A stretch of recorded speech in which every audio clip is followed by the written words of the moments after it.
Hello everyone, Radhe Radhe. Welcome to the Sahayak mentors.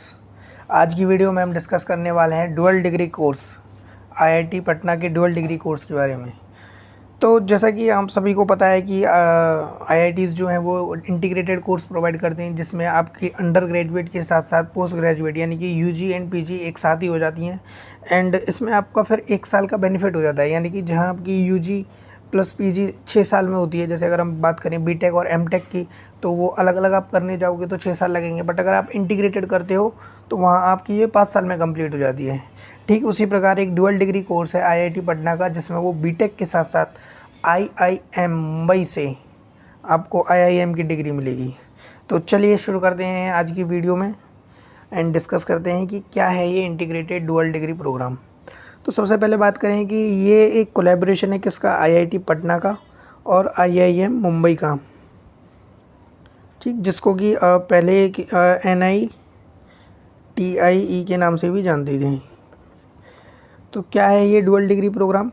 तो इस dual degree programme में तो आपको यूजी के लिए जो डिग्री मिलेगी वो होगी बीटेक डिग्री आपकी रेस्पेक्टिव ब्रांच में। रेस्पेक्टिव ब्रांच से मेरा क्या मतलब है कि जिस ब्रांच से आपका एडमिशन हुआ है आईआईटी पटना में बीटेक के लिए, उस ब्रांच में आपको बीटेक की डिग्री मिलेगी। प्लस में आपको आईआईएम मुंबई से एमबीए की डिग्री मिलेगी। बात करें इसमें एंट्री कैसे होगी आपकी आईआईएम में, तो 2 तरीके से होगी। जैसे कि हम सभी जानते हैं कि बीटेक की जो डिग्री है वो 4 साल के लिए होती है और उसमें 8 सेमेस्टर होते हैं। अगर आप 8 सेमेस्टर यानी कि 4 साल कंप्लीट करने के बाद 1 साल आप आईआईएम में जाओगे, वहाँ आपकी फाइनल ईयर कंप्लीट होगी। तो उसको ज्वाइन करने के आपके पास 2 तरीके होते हैं।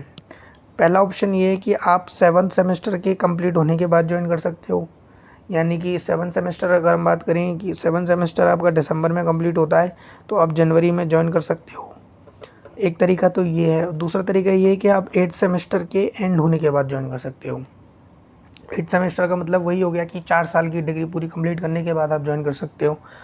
अब इसमें ज्वाइन करने के लिए एलिजिबिलिटी की क्राइटेरिया क्या है? तो इसका जो एलिजिबिलिटी क्राइटेरिया है वो है 7.5 मिनिमम सीपीआई। मिनिमम है कि आपको 7.5 चाहिए ही चाहिए। अगर 7.5 से ज़्यादा है तो और अच्छी बात है, बट मिनिमम 7.5 चाहिए। तो इस चीज़ को ध्यान में रखें कि आपके लिए 7.5 मिनिमम है। मैक्सिमम आप कितना करते हो वो आपके लिए और अच्छा रहेगा। और यहाँ पे हमने बता दिया ऑप्शन 1 वालों के लिए 4th सेमेस्टर तक 7.5 मिनिमम होनी चाहिए और ऑप्शन 2 वालों के लिए 6 सेमेस्टर तक होनी चाहिए। ठीक, अगर हम बात करें क्रेडिट सिस्टम क्या रहेगा, जब आप आईआईएम में चले जाओगे अपने फाइनल ईयर के लिए, तब वहाँ पर आपका क्रेडिट सिस्टम क्या रहेगा? तो वहाँ पर आपका ऐसा रहेगा कि 3 क्रेडिट के आपके कोर या फिर इलेक्टिव कोर्स रहेंगे, जिनकी हफ्ते में 3 क्लासेस लिया करेंगे 10 हफ्ते तक। उसके बाद आपका 1.5 क्रेडिट के माइक्रो क्रेडिट कोर्स रहेंगे, जिनकी आपकी 15 घंटे की इंगेजमेंट रहेगी। यानी कि अगर हम एक रफ आइडिया लगाएं तो 1 क्रेडिट पर आपको 10 घंटे का इंगेजमेंट देना पड़ेगा। समझ रहे हो? ये प्री रिक्विजिट कोर्स क्या है, यानी कि आईआईएम में जाने से पहले आपको ऐसे कौन कौन से कोर्सेज हैं जो आपको पूरे करने हैं आईआईटी में, तो उनके बारे में भी दे रखा है कि ऑप्शन 1 वाले स्टूडेंट के लिए। ऑप्शन 1 से मतलब है कि जो 7 सेमेस्टर के एंड के बाद जाएंगे उनके मिनिमम 51 क्रेडिट्स होने चाहिए। साथ ही में 7 सेमेस्टर के एंड तक उन्हें 7 प्री रिक्विजिट कोर्सेज पूरे कर लेने ही हैं।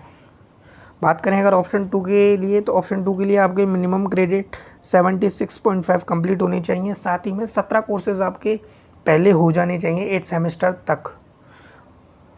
अब यहाँ पर आप देखोगे कि काफ़ी अंतर आपको देखने को मिल रहा है कि जो ऑप्शन 1 है, जो 7 सेमेस्टर हैं उनके लिए 7 करने को मिल रहे हैं और जो 8 सेमेस्टर वाले हैं उनको 17 कोर्स करने पड़ रहे हैं। तो इसमें वैसा बहुत ज़्यादा अंतर नहीं आएगा, क्योंकि जो 7 सेमेस्टर के बाद जो ज्वाइन करेंगे उनके कैरिकुलम में भी उन कोर्सेज़ को ऐड ऑन कर दिया जाएगा। यानी कि जब दोनों अपने फाइनल ईयर में आएंगे तो सेम ही रहेंगी, कोई ऐसा अलग नहीं रहेगा, बट दोनों के उसमें थोड़ा सा अंतर आ जाएगा। इन दी सेंस कि जब आप 7th सेमेस्टर के बाद ज्वाइन करोगे तब वो जो कोर्सेज़ जो बच गए उनको आपको तब पढ़ाया जाएगा, जिससे कि आप दोनों बराबरी पर ही आ जाओ। और ये आपके कोर्सेज़ की लिस्ट है, जिन कोर्सेज़ की हम बात करें इनमें से आपको वो कोर्स पूरे करने हैं, प्री रिक्विजिट कोर्स। अगर हम बात करें प्रोग्राम कैलेंडर कैसा रहेगा आपका आईआईएम में, तो जो स्टूडेंट ऑप्शन 1 के थ्रू जाएंगे, यानी कि जो 7 सेमेस्टर के एंड में जाएंगे, उनको जनवरी में ज्वाइन करना पड़ेगा और उन्हें 5 कोर्स करने पड़ेंगे, जिसमें से 4 कोर्स कोर के होंगे और 1 कोर का माइक्रो क्रेडिट कोर्स रहेगा और उसके बाद उन्हें 8 हफ्ते की SIP समर इंटर्नशिप प्रोग्राम करनी पड़ेगी। सेम अगर हम बात करें ऑप्शन 2 वाले स्टूडेंट्स के लिए, तो जैसे ही उनका 8 सेमेस्टर कंप्लीट होगा उसके ही अगले ही तुरंत ही उन्हें IIM ज्वाइन कर लेना है और वहाँ पे उन्हें 8 मंथ की SIP करनी है। यानी कि कहने का मतलब ये है कि दोनों को ही समर इंटर्नशिप प्रोग्राम करना पड़ेगा, चाहे वो ऑप्शन 1 के थ्रू हो चाहे ऑप्शन 2 के थ्रू हो। बात करें 5th ईयर की, तो 5th ईयर का कैसा सीन रहेगा? उसका सीन ऐसा है कि आपके जो क्रेडिट रहेंगे वो 57 क्रेडिट रहेंगे और आपको समर इंटर्नशिप प्रोग्राम करना पड़ेगा। After the completion of summer internship the student will join NITIS to complete the final year. जैसे ही आपका समर इंटर्नशिप प्रोग्राम पूरा हो जाएगा, आप अपने 5th ईयर यानी कि फाइनल ईयर के लिए आप उस इंस्टीट्यूट को ज्वाइन कर सकते हो। प्लेसमेंट प्रोसेस, चलो अब बहुत सारी बातें तो ये हो गई। अब मेन मुद्दे की बात क्या है जिसके लिए हम इतनी मेहनत कर रहे हैं, पढ़ रहे हैं, प्लेसमेंट।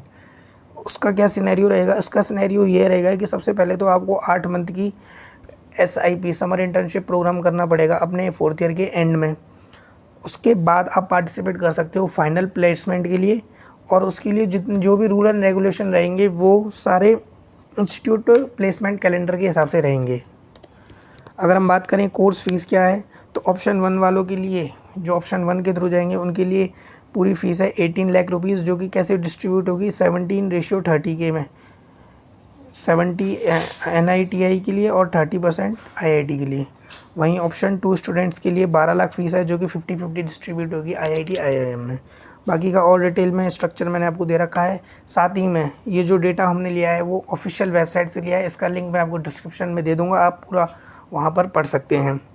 तो आज की वीडियो में इतना ही। धन्यवाद, मिलते हैं अगली वीडियो में, तब तक के लिए राधे राधे।